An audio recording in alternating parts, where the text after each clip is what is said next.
Juan Luis Santos, profesor del CEU. Muy buenas tardes. Hola, buenas tardes, ¿qué tal? Juan Luis, esta semana el Banco de España nos hablaba de esos problemas, ponía por primera vez cifras, porque estamos viendo a lo largo del año muchas cifras, ¿no? Diferentes centros de estudios, cierres, concursos, ¿no? Hay un montón de datos que nos llegan cada mes, hay una batería de diferentes cifras que nos dan la magnitud o el pulso de lo que está sucediendo en nuestras empresas, ¿no? En nuestro tejido productivo. Mirando ya estas cifras, que es un poco la puntilla, ¿no? Lo que ha hecho el Banco de España, como ya dar el remate para saber lo que estaba pasando, pero explícanos un poco para que podamos entender mejor qué implica todo esto y qué está sucediendo realmente en nuestro tejido empresarial. Claro, pues el Banco de España tiene desde hace décadas una encuesta, es la mejor imagen realista que tenemos de las empresas españolas y en el último trimestre ha decidido con esos datos hacer una serie de escenarios acerca de cómo podrían evolucionar las finanzas de las empresas, sobre todo hablando de las pymes, en función de cómo la pandemia se vaya desarrollando y en función también, bueno, de cuánto dure y de cómo grave sea en los próximos meses estas restricciones que tienen las empresas y también, sobre todo, estudiándola por sectores.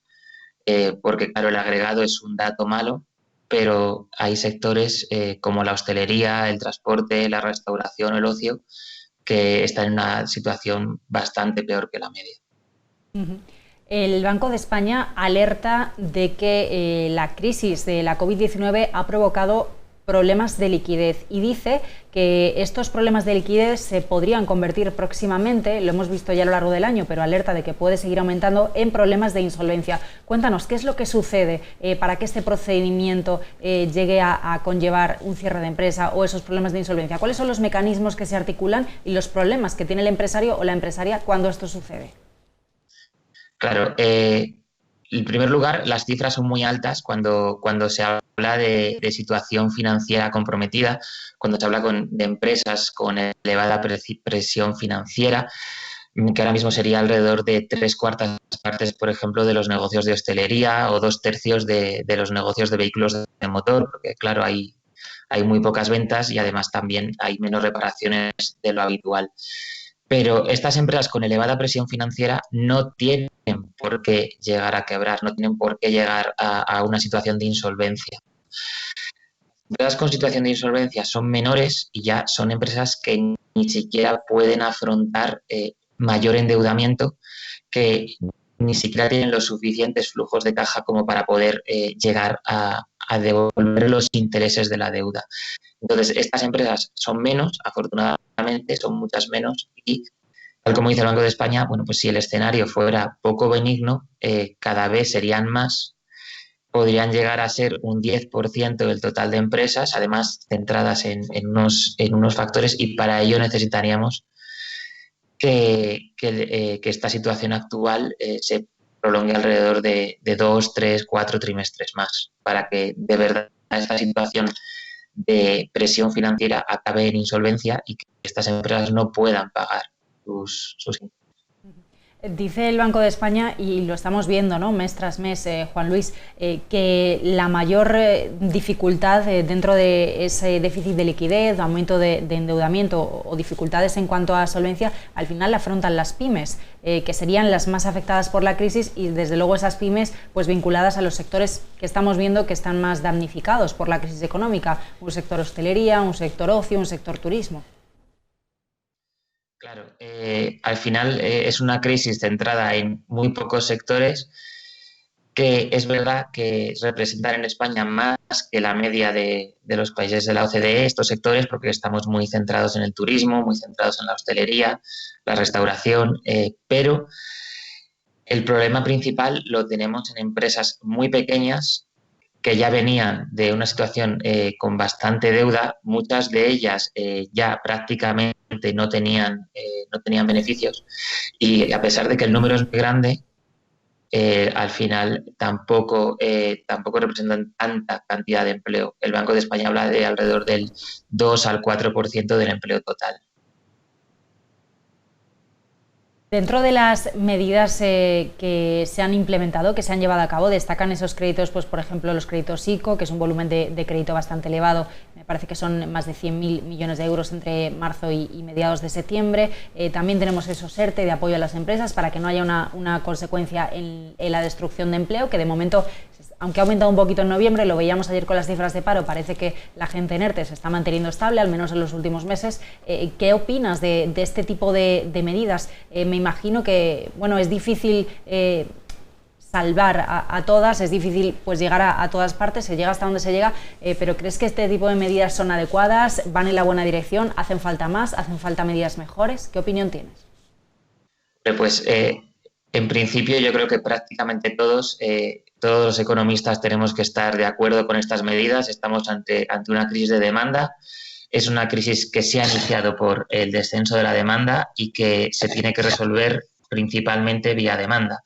Y para ello hay que intentar mantener, como dice también el Banco de España, al tejido empresarial vivo, a todo lo que sea salvable.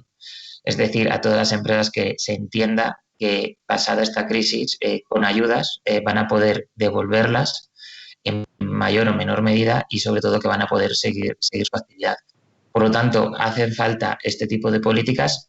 Hemos tenido más o menos buenas medidas, podrían haber sido más elevadas, no pueden ser medidas permanentes, pero mientras la situación siga como en la actualidad, con restricciones y con una baja demanda centrada en algunos sectores, debería seguir habiendo estas políticas, siempre pensando en que las empresas que las reciben sean empresas que las necesitan por una situación solamente temporal, pero que podrían llegar a ser solventes otra vez en el futuro.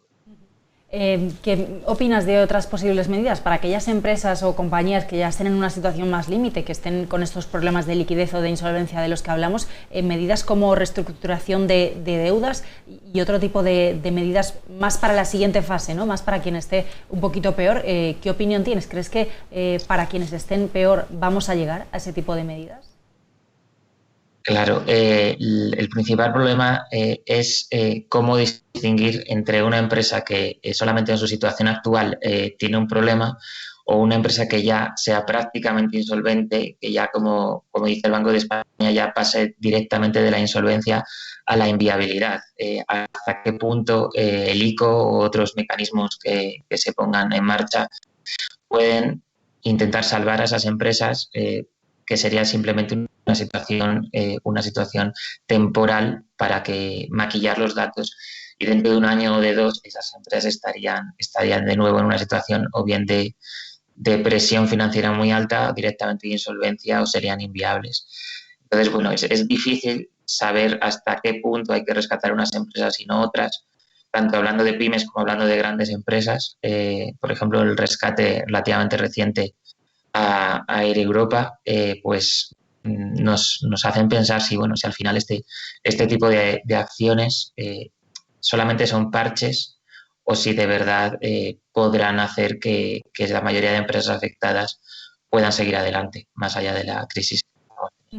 Claro, porque eso, bueno, también lo hemos escuchado no solo por parte del Banco de España y de Pablo Hernández de Cos, ¿no?, que lo ha hecho recientemente varias veces, lo de dirigir los recursos hacia aquellas empresas que sean viables, ¿no? Más allá de la situación coyuntural en la que estamos. Es un debate que está abierto y vamos a ver en los próximos meses cómo se resuelve, porque realmente no es fácil, ¿no?, discriminar de esta forma. ¿Qué me dices del empleo? También estamos viendo mes tras mes cifras de empleo, hablábamos antes de esos ERTE, pero esa central de balances que nos dejaba el Banco de España esta semana también dice que los 9 primeros meses del año el 50,6% de las empresas del análisis del organismo destruyó empleo. ¿Esto va en línea totalmente con las cifras que estamos viendo del mercado laboral, o nos da alguna pista más sobre qué está sucediendo en términos de empleo en las compañías?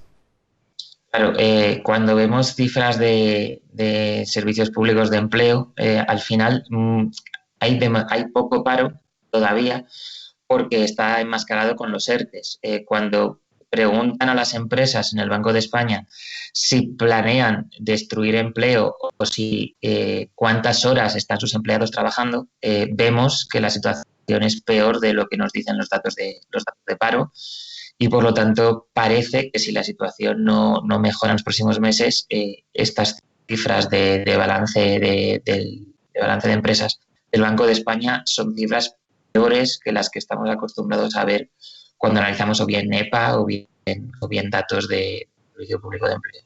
En unos meses podríamos seguir viendo cómo el empleo está